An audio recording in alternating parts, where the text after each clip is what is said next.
Medical కాలేజీల ప్రైవేటీకరణ పేరుతో దోపిడీకి తెరలేపారని విమర్శించారు వైసీపీ అధినేత జగన్. దీనికి మంత్రి నారా లోకేష్ కౌంటర్ ఇచ్చారు. పీపీపీకి ప్రైవేటీకరణకు తేడా తెలియకపోతే తెలుసుకోవాలని ఎద్దేవా చేశారు.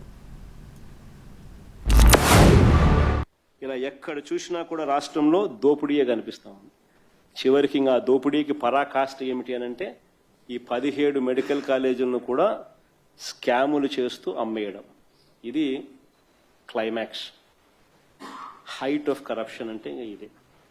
నేను ఇవాళ చంద్రబాబు నాయుడు గారికి ఒకటే చెప్తా ఉన్నా, ప్రైవేటీకరణను మేము అడ్డుకుంటాం, అన్ని రకాల పోరాటాలు చేస్తాం, మీ నిర్ణయాన్ని వెనక్కి తీసుకునేంత వరకు ధర్నాలు జరుగుతాయి, ర్యాలీలు జరుగుతాయి, దీక్షలు జరుగుతాయి, నిరసనలు చేస్తాం.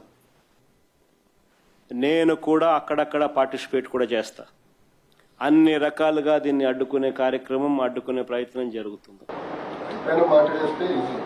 కదా 5 సంవత్సరాలు ఎందుకు చేయలేదు? మీరు ఇన్ని మాటలు మాట్లాడుతున్నారు, ఎందుకు చేయలేదు? మీరు 5 సంవత్సరాలు చెప్తారు పూర్తి చేయాలని మాకు తప్పలేదు. 27కి మీ కాలేజ్ ఇన్ఫాక్ట్ అందరూ నా క్యాబినెట్లో అందరూ 27కి మీ కాలేజీలో పూర్తి చేద్దాం, 28కి మీ కాలేజ్ పూర్తి చేద్దాం, ఇలాంటి రేషియోలు కూడా మారకూడదు అని మేము డిస్కస్ కూడా చేసినాం. చాలా డీటెయిల్గా డిస్కస్.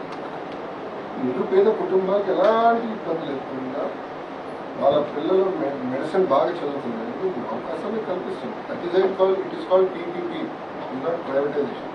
పీపీపీకి ప్రైవేటైజేషన్ తేడా తెలియదు.